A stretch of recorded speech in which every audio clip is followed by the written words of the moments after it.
പ്രിയ സജ്ജനങ്ങൾക്ക് ഏവർക്കും സാദര നമസ്കാരം. ശ്രീരാമചന്ദ്രൻ വിജയിക്കട്ടെ. ഇന്ന് 1200 കർക്കിടകം 1 രാമായണ മാസത്തിന് സമാരംഭം. കർക്കിടകത്തെ രാമായണ മാസമായിട്ടാണ് നമ്മൾ ആചരിക്കുന്നത്.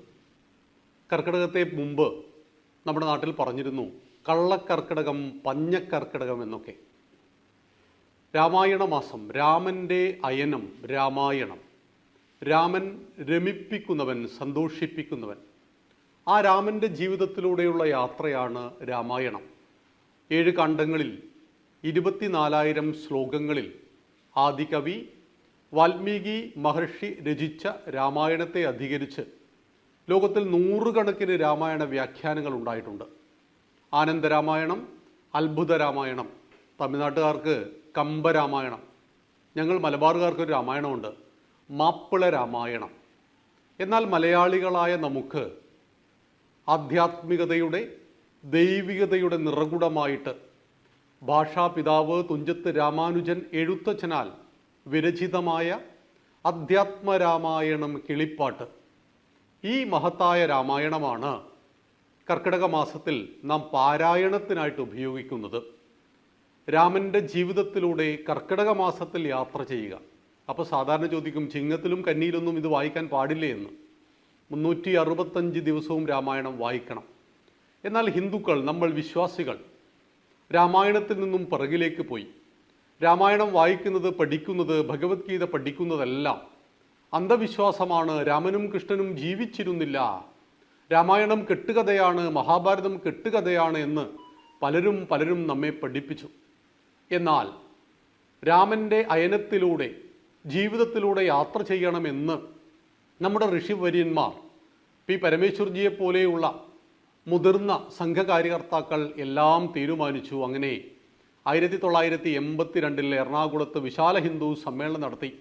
അവിടെ ഒരു പ്രഖ്യാപനം നടത്തി, കർക്കിടകം രാമായണ മാസം. ആ രാമൻ്റെ ജീവിതത്തിലൂടെയുള്ള യാത്രയാണ് കർക്കിടകം രാമായണ മാസം. 365 ദിവസവും നമുക്ക് രാമായണം വായിക്കാം. എല്ലാ ദിവസവും രാമായണം വായിക്കേണ്ടതുണ്ട്. എന്നാൽ ഇത് വായിക്കാതെ മടിച്ചു നിന്ന ഹൈന്ദവ സമൂഹം കർക്കിടകത്തിലെങ്കിലും ഇതൊന്ന് വായിക്കട്ടെ എന്ന് കരുതിയിട്ടാണ് കർക്കിടകത്തെ രാമായണ മാസമായിട്ട് ആചരിച്ചത്. നമ്മൾ വിശ്വാസികളുമാണ്, അതിനൊപ്പം അന്ധവിശ്വാസികളുമാണ്. കർക്കിടകത്തെ രാമായണ മാസമായിട്ട് പ്രഖ്യാപിച്ചപ്പോൾ കേരളത്തിലെ മുഖ്യധാരാ മാധ്യമങ്ങളിൽ പലരും പറഞ്ഞു, കേരളത്തെ ഇരുണ്ട യുഗത്തിലേക്ക് കൊണ്ടുപോകുന്നു, എന്തിനാണ് രാമായണം വായിക്കുന്നത്, പഠിക്കുന്നത്. ഇത്തരം കാര്യങ്ങൾ വന്നപ്പോൾ ഹിന്ദുക്കൾ ഇത് മൈൻഡ് ചെയ്തില്ല. പതുക്കെ നമ്മളിത് ഏറ്റെടുത്തു. അങ്ങനെ കർക്കിടകം രാമായണ മാസമായിട്ട് ആചരിക്കാൻ തുടങ്ങിയപ്പോൾ നമ്മുടെ അന്ധവിശ്വാസത്തെ ചൂഷണം ചെയ്തുകൊണ്ട് പറഞ്ഞു, 6ാമത്തെ കാണ്ഡമായ യുദ്ധകാണ്ഡം വായിക്കരുത്, വായിച്ചാൽ വീട്ടിൽ യുദ്ധമുണ്ടാകും. അപ്പോൾ യുദ്ധമുണ്ടാകും എന്ന് കരുതി നാം 6ാമത്തെ കാണ്ഡത്തെ ഒഴിവാക്കി. 6ാമത്തെ കാണ്ഡം ഒഴിവായാൽ ഇനി നമുക്ക് 6 കാണ്ഡം ബാക്കിയുണ്ടല്ലോ. അപ്പോൾ പറഞ്ഞു ഉത്തരകാണ്ഡം വായിക്കരുത്. ഉത്തരകാണ്ഡം വായിച്ചാലോ വല്ലാത്ത ദുഃഖം ഉണ്ടാവും, കാരണം സീതാ പരിത്യാഗമൊക്കെ അവിടെയാണ്. ഉത്തരകാണ്ഡം വായിക്കരുതെന്ന് പറഞ്ഞു. അപ്പോൾ ഇനി 5 കാണ്ഡം ബാക്കിയുണ്ടല്ലോ, നമ്മൾ സമാധാനിച്ചു. അപ്പോഴാണ് വേറൊരു പ്രശ്നം, സായം സന്ധ്യയിൽ രാമായണം വായിക്കരുത്, വായിച്ചാൽ ഹനുമാൻ സ്വാമി പിണങ്ങും. അങ്ങനെ സന്ധ്യാസമയത്ത് രാമായണം വായിച്ചാൽ അപകടമുണ്ടാകും എന്ന് കരുതിയ അന്ധവിശ്വാസികളായ ഹിന്ദുക്കൾ. എന്നാൽ ഒക്കെ തെറ്റായിരുന്നു. രാമായണത്തിലെ ഓരോ വരികളും 100 ജന്മത്തിൻ്റെ പുണ്യത്തെ നമുക്ക് പ്രദാനം ചെയ്യുന്നു. രാമായണം വായിക്കുന്ന ഓരോ മനുഷ്യനും ഉദാത്തമായ മനുഷ്യരായിട്ട് ഉയരുന്നു. രാമൻ എന്ന പുത്രനെക്കുറിച്ച്, രാമൻ എന്ന സഹോദരനെക്കുറിച്ച്, രാമൻ എന്ന ഭർത്താവിനെക്കുറിച്ച്, രാമൻ എന്ന കൂട്ടുകാരനെക്കുറിച്ച്, സർവോപരി രാമൻ എന്ന രാജാവിനെക്കുറിച്ച് പഠിക്കുന്നതാണ് രാമായണം. ആ രാമൻ്റെ ജീവിതത്തിലൂടെയുള്ള യാത്രയാണ് രാമായണം. നമുക്ക് രാമായണത്തിലെ 7 കാണ്ഡങ്ങളിലൂടെ ഈ കർക്കിടക മാസത്തിൽ അല്പസമയം യാത്ര ചെയ്യാം. ഇന്ന് നമുക്ക് ചിന്തിക്കേണ്ടത് രാമായണത്തിലെ 1ാമത്തെ കാണ്ഡമായ ബാലകാണ്ഡത്തെക്കുറിച്ചാണ്. ബാലകാണ്ഡത്തെക്കുറിച്ച് പറയുമ്പോൾ നമുക്ക് ആദ്യം വാൽമീകി മഹർഷിയെക്കുറിച്ച് പറയണം. വാൽമീകി മഹർഷി ആരായിരുന്നു?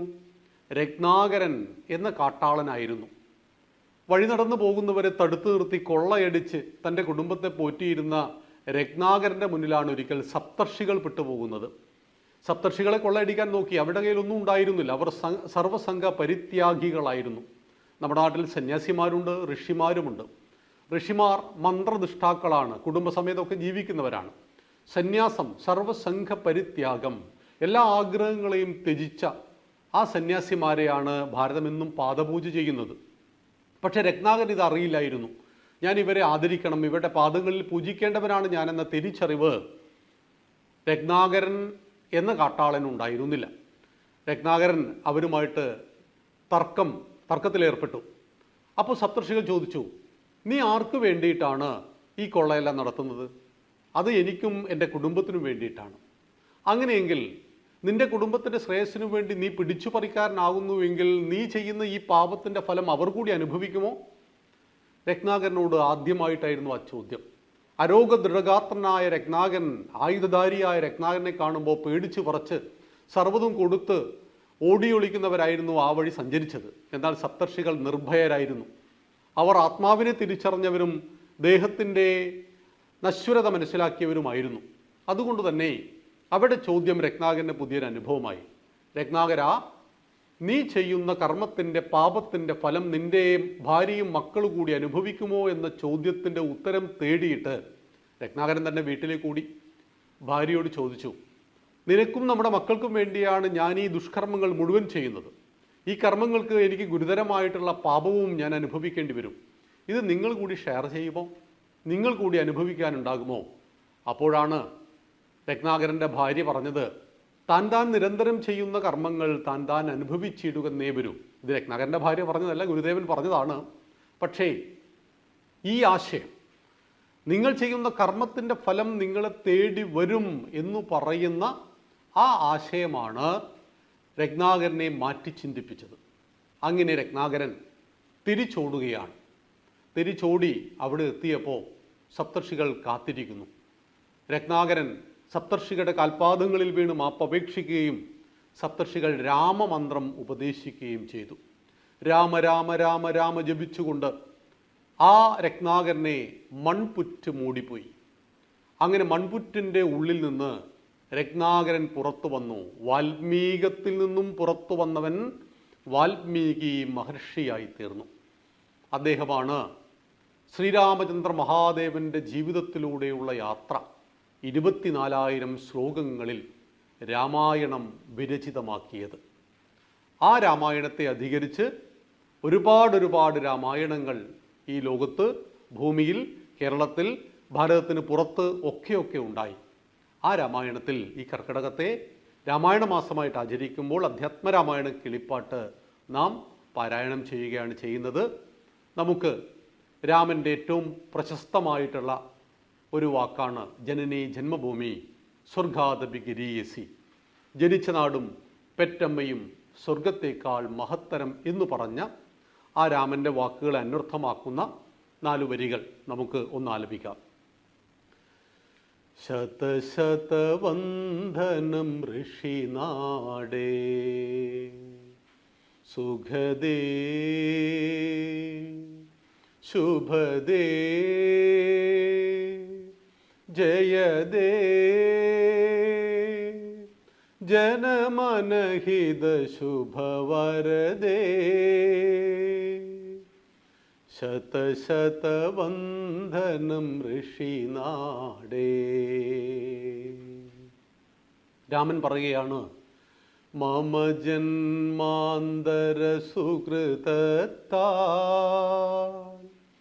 മാതാവേ നിൻമടിയിൽ ഞാൻ വന്നു പിറന്നു മാനവനായി വന്ദേ തവ പദ സേവകനായി. വേണ്ട വേറൊരു മോക്ഷം മേ, വേണ്ട പരമൊരു സ്വർഗം മേ, മോക്ഷം നീയേ സ്വർഗം നീ, അഭയേ അമലേ അമിത ഫലേ. ശതശതവന്ദനം ഋഷിനാടേ. ശ്രീരാമചന്ദ്ര മഹാദേവൻ്റെ ജീവിതത്തിലൂടെയുള്ള യാത്ര നാം ഇന്നു മുതൽ ആരംഭിക്കുകയാണ്. എല്ലാ സജ്ജനങ്ങൾക്കും ഈ രാമായണ മാസത്തിലേക്ക് സ്വാഗതം. ശ്രീരാമചന്ദ്രൻ വിജയിക്കട്ടെ.